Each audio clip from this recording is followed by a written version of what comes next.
Welcome, students. We are again meeting with online classes. जैसा कि आपको पता है कि हम रिफ्रैक्शन चैप्टर हमारा क्लासेस में चल रहा था और इस चैप्टर के हमने दो आर्टिकल हमने क्लास में किए थे. In first article we have proved R equals to K tan xi. Now let us recall what are the meaning of symbols.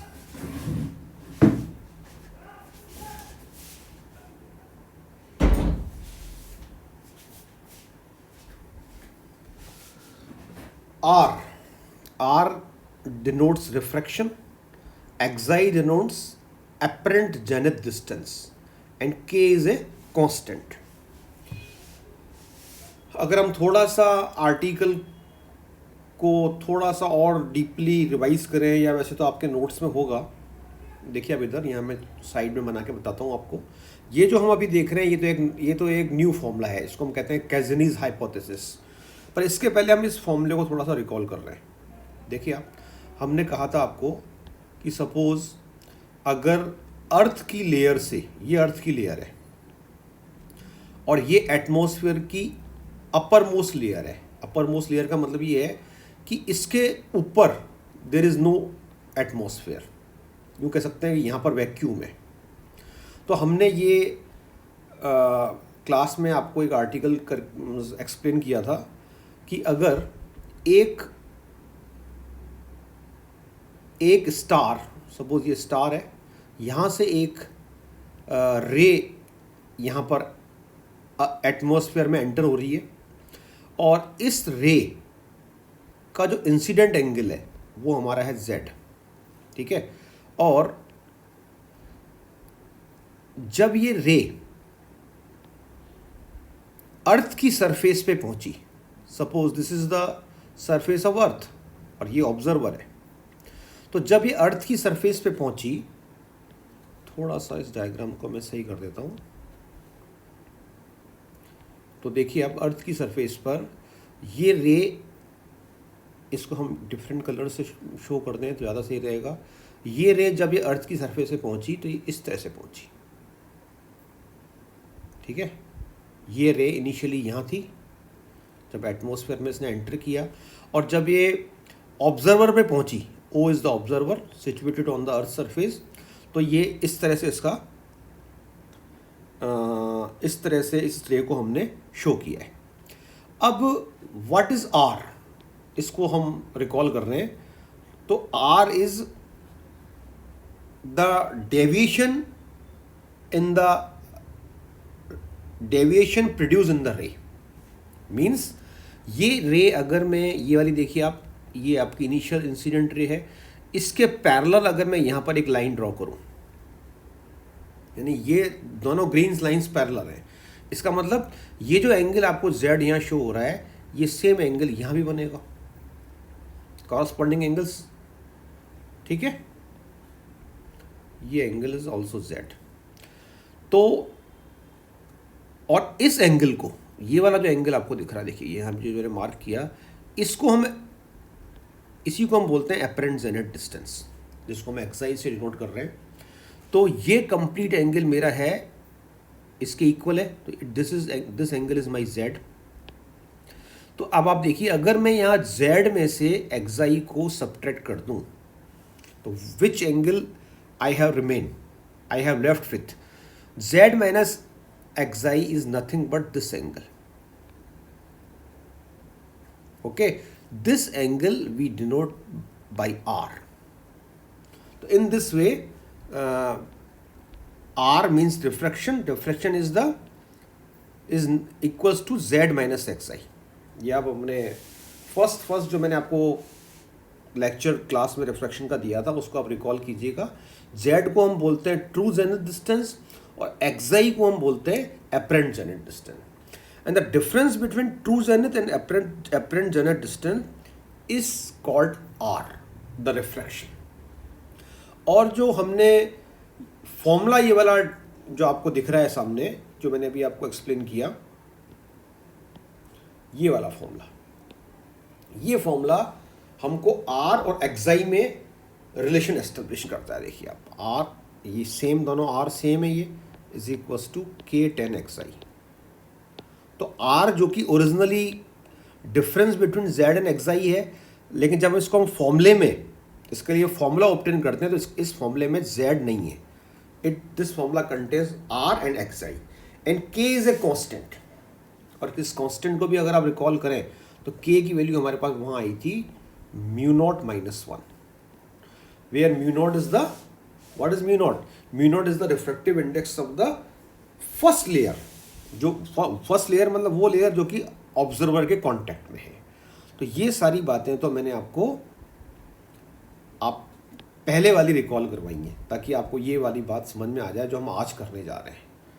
ठीक है, तो अब आप देखिए इधर इस आज वाले हमारे प्रेजेंट आर्टिकल में या प्रेजेंट फॉर्मूला जो हम डिराइव कर रहे हैं उसके अंदर हम क्या पढ़ने जा रहे हैं। इस फॉर्मूले को हम बोलते हैं कैज़नीज़ हाइपोथेसिस।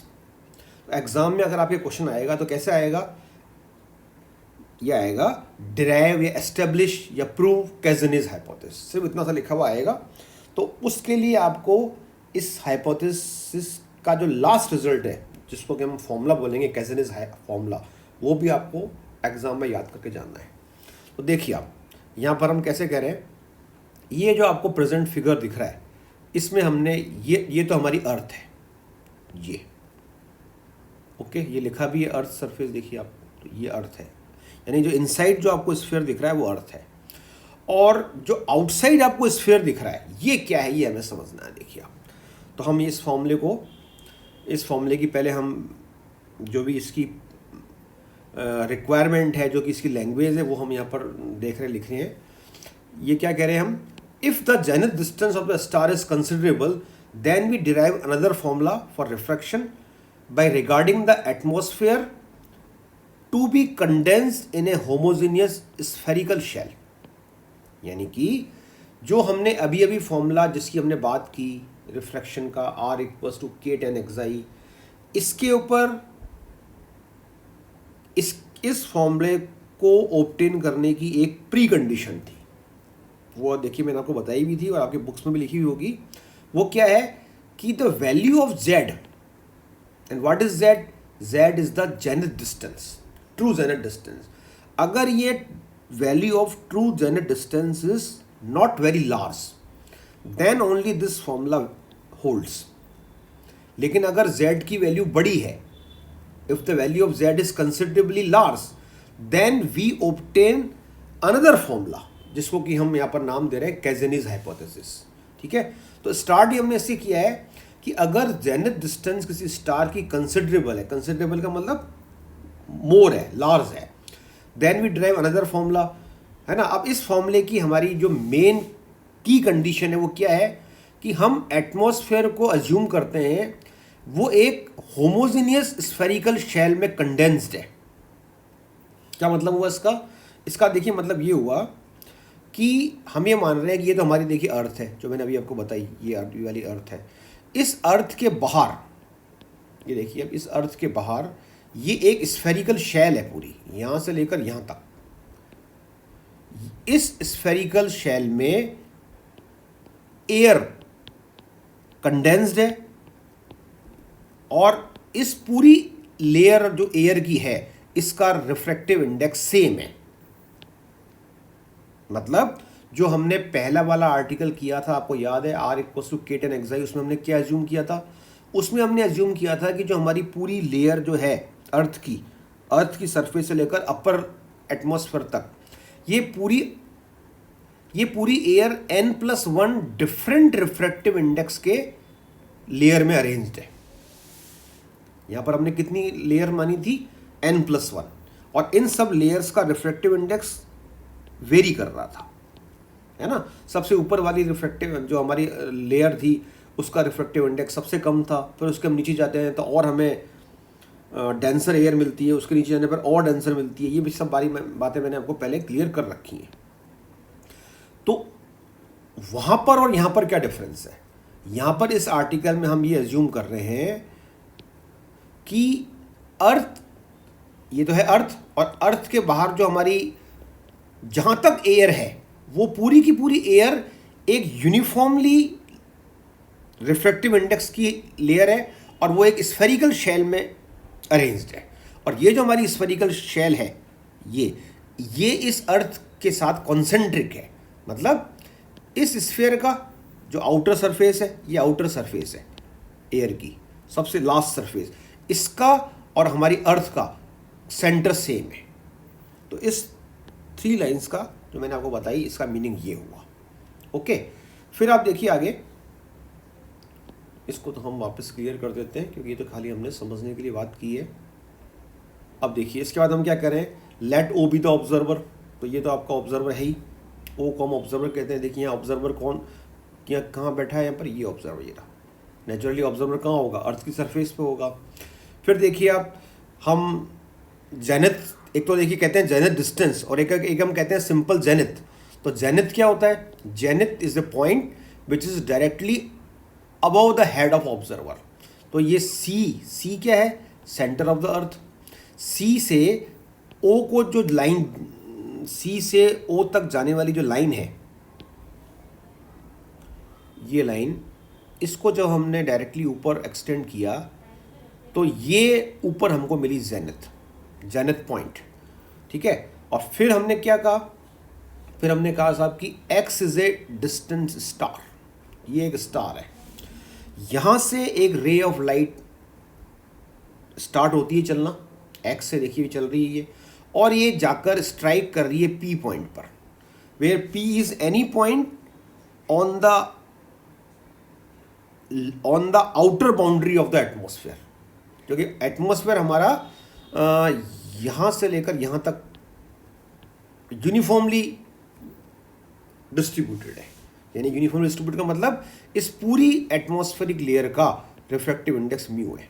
यानी यहाँ पर हम अलग अलग रिफ्रैक्टिव इंडेक्स की एयर नहीं मान के एक ही लेयर अज्यूम कर रहे हैं। ये इस कैजनीज हाइपोथेसिस का अज्यूम्शन है। तो यहाँ से जो एयर, यहाँ से जो लाइट रे चली वो यहाँ पी पे स्ट्राइक करके, फिर आप देखिए इस पी पॉइंट पर हमने यहाँ पर एक बना रखा है नॉर्मल। देखिए इस नॉर्मल को मैं यहाँ पर ग्रीन कलर से शो कर रहा हूँ, ये नॉर्मल है। पी पॉइंट पर नॉर्मल बनाने के लिए क्या करूँगा, मैं पी पॉइंट को सेंटर ऑफ द अर्थ से ज्वाइन कर लूँगा। ये बात मैंने आपको बता रखी है कि स्फीयर के किसी भी पॉइंट पर नॉर्मल कैसे बनता है, अलोंग द रेडियस, ठीक है ना। तो ये है जो ग्रीन कलर में मैंने अभी मतलब मार्क किया, ये है आपका normal to the sphere, this sphere, outer sphere at the point P. Normal क्यों बनाना जरूरी था, क्योंकि हम जो भी एंगल ऑफ इंसिडेंस और एंगल ऑफ रिफ्रैक्शन यहाँ पर डिनोट करेंगे वो नॉर्मल के साथ ही बनेंगे। तो आप बताइए मुझे जल्दी से कि what is theta here. Theta is the angle of incidence because this is the angle between normal and incidence ray. And what is phi here, देखिए ये रहा फाई, ये एंगल फाई दिख रहा है आपको, ये phi is the angle between refracted ray, देखिए ये रिफ्रैक्टेड रे है आपकी, phi is the angle between refracted ray and normal, ठीक है। और what is the meaning of refraction, refraction is the difference between angle of incidence and angle of refraction. Incident angle और refracted angle के बीच का जो अंतर होता है उसी को हम बोलते हैं रिफ्रैक्शन। ओके, तो ये सारी बातें क्लियर हो गई हैं। अब देखिए इधर आप, यहाँ पर हम और क्या कर रहे हैं, अब हमने यहाँ पर एक एंगल डिनोट किया है एक्साई। ये वही एंगल है एक्साई जो हमने आपको समझाया था इस वाले फॉर्मूले के लिए। एक्साई क्या होता है, अपरेंट जेनिथ डिस्टेंस, और it is the angle between refracted रे और ये जो हमारी ओवरहेड लाइन जा रही है सी टू जेनिथ तक, इसके बीच का एंगल है ये। यही हमने पहले, क्योंकि ओ पॉइंट पर देखिए, ये ओ पॉइंट है जहाँ पर रे स्ट्राइक कर रही है, इस ओ पॉइंट पर नॉर्मल यही लाइन होगी, ओ जेड लाइन। तो नॉर्मल और जो आपकी रे है उसके बीच का एंगल जो है वही हमारा कहलाएगा अपरेंट जेनिथ डिस्टेंस। ओके, इसके बाद देखिए ये सब बातें जो है, ये सारी बातें मैंने आपको एक्सप्लेन कर दी, इसको आप रीड कर लेना। फिर यहाँ पर आकर ये फॉर्मूला अभी अभी हमने ऊपर बताया आपको, अब हमने यहाँ पर एक फॉर्मूला अप्लाई किया है जो कि मैंने आपको क्लास में बताया था, ठीक है। Second law of refraction. Second law of refraction क्या कहता है, आप चाहो तो इसको मैं अगेन एक बार आपको यहाँ पर एक्सप्लेन कर देता हूँ। सबसे वेरी फर्स्ट क्लास में मैंने आपको बताया था कि देखिए सपोज़ ये हमारा कोई भी एक दो सरफेसेस, ये दो मीडियम है हमारे M1 M2 को सेपरेट करने वाली हमारी लाइन है, और ये कोई भी एक रे है जो यहाँ स्ट्राइक कर रही है, और ये आपका यहाँ पर नॉर्मल है, ठीक है। सपोज ये रे आफ्टर रिफ्रैक्शन ऐसे बेंड हो जाती है, तो अगर ये एंगल आपका थीटा है और ये एंगल आपका फाई है, ठीक है, और ये जो आपके दो मीडियम है M1 M2, इनका रिफ्रैक्टिव इंडेक्स सपोज μ1 μ2 है। तो मैंने आपको बताया था वेरी वेरी इंपॉर्टेंट फॉर्मूला, इसको हम बोलते हैं सेकंड लॉ ऑफ रिफ्रैक्शन। ये क्या होता है, μ1 into sine theta equals to μ2 into sine phi. इसमें आपको बहुत केयरफुली याद क्या रखना है कि जिस मीडियम का एंगल हम यूज़ कर रहे हैं, जैसे ये थीटा एंगल फर्स्ट मीडियम में है, तो उसी मीडियम का रिफ्रैक्टिव इंडेक्स हम मल्टीप्लिकेशन में यूज़ करेंगे। सिमिलरली सेकंड मीडियम में जब एंगल फाई है, देखिए आप इसको मैंने साइन फाई को मल्टीप्लाई किया μ2 से, उसी मीडियम के रिफ्रैक्टिव इंडेक्स से। तो ये वाली जो बात है ये आपको यहाँ पर एक बार मैंने रिकॉल कर दी, जो मैंने ऑलरेडी आपको बता चुका हूँ। अब इसको मैंने अप्लाई करना है यहाँ पे, इस P पॉइंट पर जो रिफ्रैक्शन हो रहा है उस पर अप्लाई करना है। तो देखिए आप P पॉइंट पर रिफ्रैक्शन के लिए अप्लाई कैसे करूँगा, ये यहाँ जो मीडियम है इधर P के बाहर इधर, तो यहाँ पर वैक्यूम है, तो यहाँ का रिफ्रैक्टिव इंडेक्स तो 1 है, यहाँ के लिए म्यू की वैल्यू कितनी है 1, तो और यहाँ पर एंगल कौन सा बन रहा है थीटा, तो साइन ऑफ थीटा मल्टीप्लाई होगा 1 से, और फिर जब अपन अंदर आ गए P के इनसाइड आ गए, इनसाइड दिस स्फीयर, ये जब हम अंदर आ गए इसके, तो अब एंगल हमारा बन रहा है फाई, और इस अंदर जो हमारी एयर है इसका रिफ्रैक्टिव इंडेक्स है म्यू। तो कुल मिला के हमारा रूल क्या बनेगा, second law of refraction 1 into sine theta equals to mu into sine phi, है ना, where mu is the refractive index of the atmosphere with respect to vacuum. अब यहां पर मैंने क्या किया, इस थीटा की जगह यहां से मैंने पुट किया r प्लस फाई, लिखा है ना यूजिंग 1 इन 2, और फिर मैंने इसको साइन r प्लस फाई को मैंने साइन a प्लस बी के फॉर्मूले से एक्सपेंड कर दिया, और ये मैंने दो यहाँ पर एज्यूमिशन यूज़ किए हैं। ये वही दोनों एज्यूमिशन है जो मैंने आपको फर्स्ट वाला जो आर्टिकल ड्राइव करवाया था r equals to k tan xi, तो वहाँ पर भी हमने ये सेम एज्यूमिशन यूज़ किए थे, because r is small, so sine r equals to r and cos r equals to 1। तो इससे जो मेरा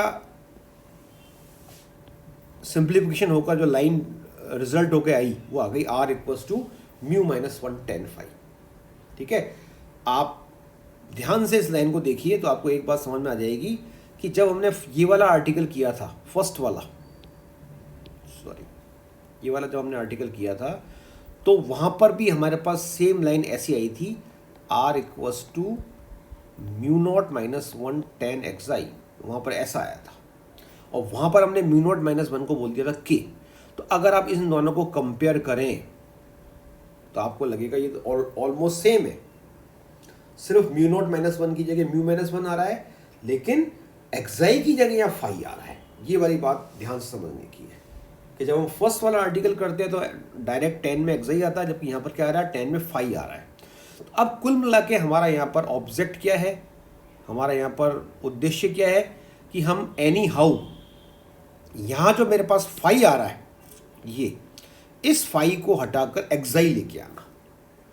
तो ये वाला काम करने के लिए हम ये स्टेप फॉलो करते हैं, we are applying sine formula in plane triangle OPC। तो देखिए आप OPC ट्राइंगल आपको यहाँ पर सर्च करना है, देखिए इधर ये आपका O दिख गया आपको रेड कलर से, ये आपका P, ये आपका C। तो अगर इस ट्राइंगल को मैं यहाँ पर अलग से आपको बना के एक्सप्लेन करूँ, देखिए इधर OPC, इस ट्राइंगल में हम साइन फॉर्मूला लगा रहे हैं। कौन सा साइन फॉर्मूला? जो कि हम स्कूल में पढ़ते हैं ट्रिग्नोमेट्री में, साइन ऑफ द एंगल और उसकी अपोजिट साइड प्रोपोर्शनल होती है। तो यहाँ पर मैं एक तो एंगल यूज़ करूँगा ये वाला। अब देखिए ये एंगल क्या होगा बताओ, इस एंगल को यहाँ वाले इस फिगर में आप देख के सोचो क्या होगा। यस, ये एंगल मेरा है पाई माइनस एक्स आई। देखिए अब मैं इस एंगल की बात कर रहा हूँ, इस एंगल की। क्लियर? पाई माइनस एक्स आई, क्योंकि एक्स आई का सप्लीमेंट है ये।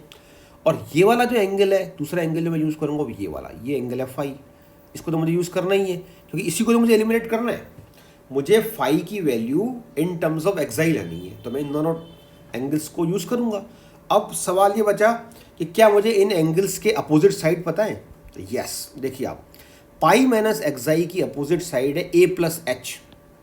देखिए आप ऊपर वाले फिगर में देखिए, ये ए प्लस एच आपको समझ में आ रहा है?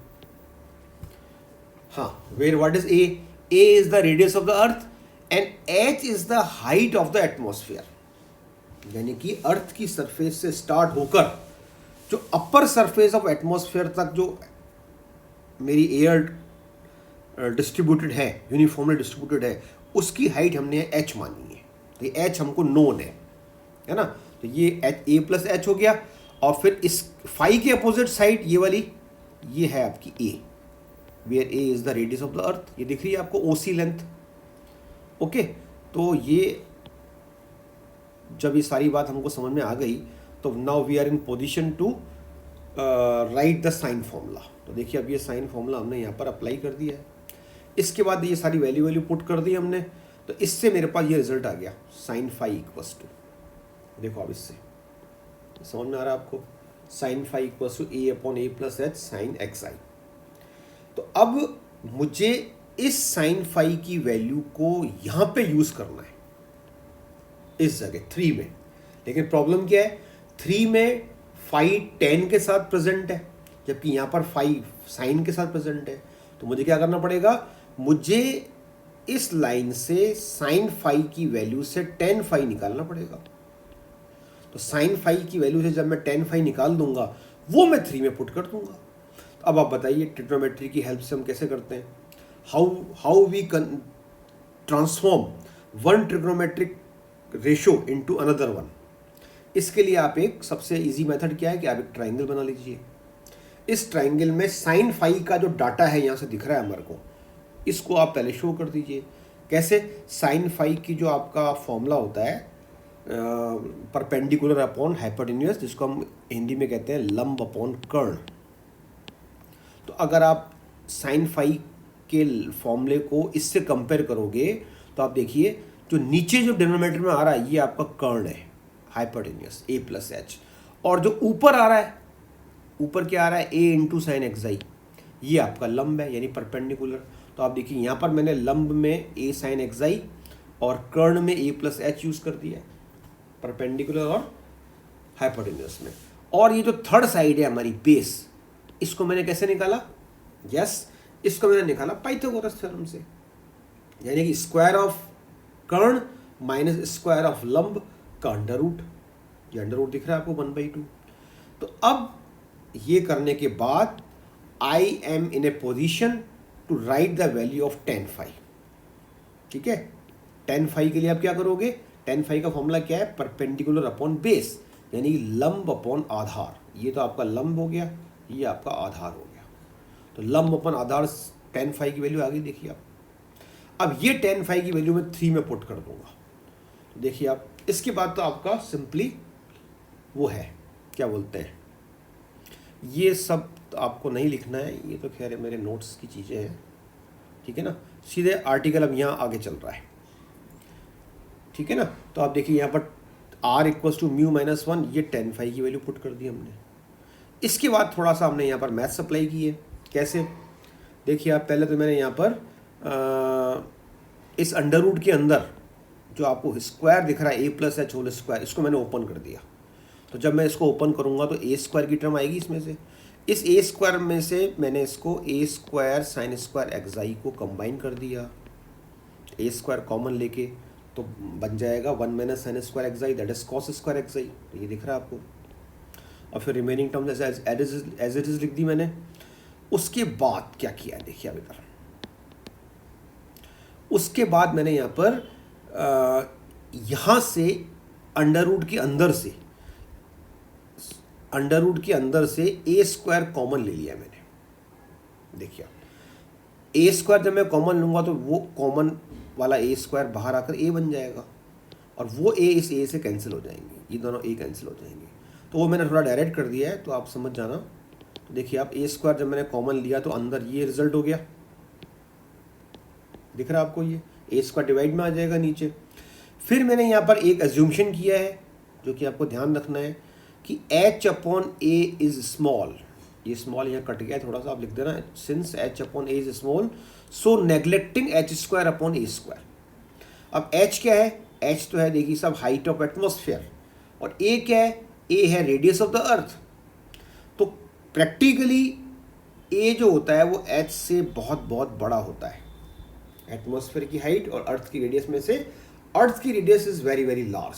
सो आई कैन से कि h upon a is a quantity which is very less, so I can neglect its higher powers। तो यहाँ पर h अपॉन a की हायर पावर कौन सी है, h अपॉन a की हायर पावर 2 है, देखिए ये वाली टर्म। तो इसको मैंने नेग्लेक्ट कर दिया, यानी कि इसकी वैल्यू मैंने यहाँ से हटा दी, तो ये बाकी बच गया। इसके बाद मैंने और क्या किया देखिए, मैंने यहाँ पर cos स्क्वायर एक्साई मैंने कॉमन ले लिया यहाँ से। cos स्क्वायर एक्साई जब मैंने अंदर से कॉमन लिया तो ये बाहर आकर बन गया cos एक्साई, है ना, और cos एक्साई और sin एक्साई दोनों कंबाइन होकर यहाँ बन गए tan एक्साई। और अंदर जब मैंने cos स्क्वायर एक्साई कॉमन लिया तो यहाँ पर तो आ जाएगा 1 फर्स्ट प्लेस पर, और सेकंड प्लेस पे 2h अपॉन a के डिवाइड में आ जाएगा cos स्क्वायर एक्साई, जिसको मैंने यहाँ पर sec स्क्वायर में चेंज करके लिख दिया है। ओके, फिर मैंने यहाँ पर आप देखिए आगे क्या किया, यहाँ से आप इधर देखिए, यहाँ पर मैंने 1 + 2h अपॉन 8 सेक स्क्वायर एक्साई को मैं अंडर रूट वाली टर्म को मैं ऊपर ले गया न्यूमरेटर में, तो ये -1/2 पावर बन गई इसकी। अब यहाँ पर मैंने इसको बाइनोमियली एक्सपेंड कर दिया। अब ये वाली बात थोड़ा सा डायरेक्ट मैं इसका रीज़न यहाँ लिख देता हूँ कि जब हम बाइनोमियल एक्सपेंशन यूज़ करते हैं तो देखिए आप बाइनोमियल एक्सपेंशन हमारा क्या होता है, 1 + x to the power n equals to 1 + nx, फिर आगे टर्म्स आती हैं। लेकिन अप्रॉक्सीमेशन के केस में क्या होता है, अप्रॉक्सीमेशन के केस में ये आगे वाली जो हमारी टर्म्स होती हैं इनको हम नेगलेक्ट कर देते हैं। तो हम केवल क्या कहते हैं, हम कहते हैं 1 + x whole power n is approximately equals to 1 + nx।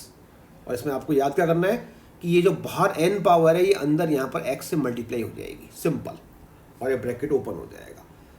लेकिन केवल कब, for the case of approximation. तो यहाँ पर देखिए मैंने यही किया है। अगर आप यहाँ पर इसको देखें, इधर यहाँ से देखिए आप इधर, जस्ट ए मिनट,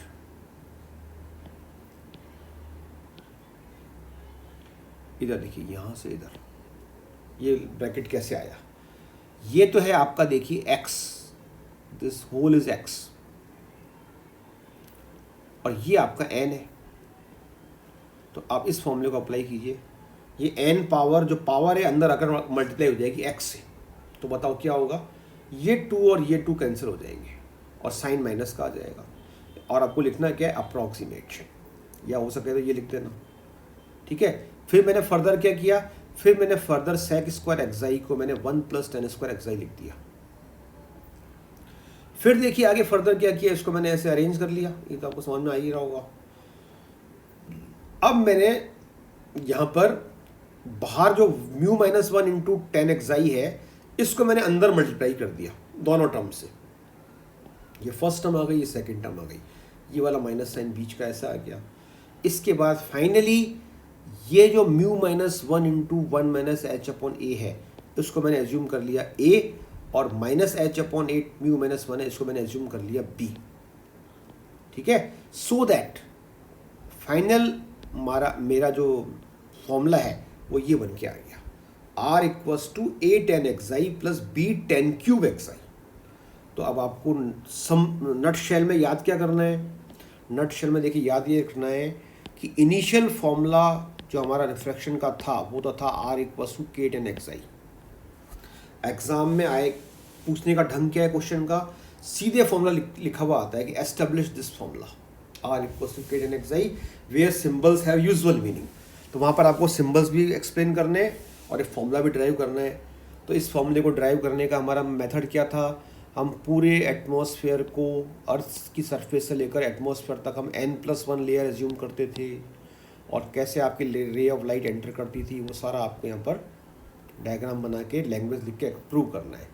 और अगर ये वाला फॉर्मूला एग्जाम में आता है तो या तो ये पूरा लिखा हुआ आ जाएगा एस्टेब्लिश दिस, या चांसेस क्या है आएगा एस्टेब्लिश कैज़िनीज फॉर्मूला फॉर रिफ्रैक्शन।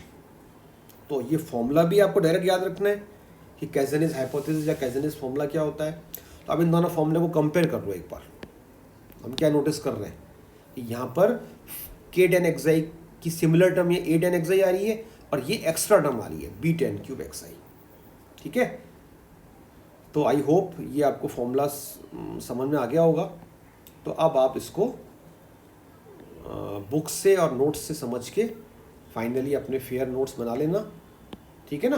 और जैसा भी होगा हम आगे इसको चैप्टर को फिनिश करने की कोशिश करेंगे। Thank you very much.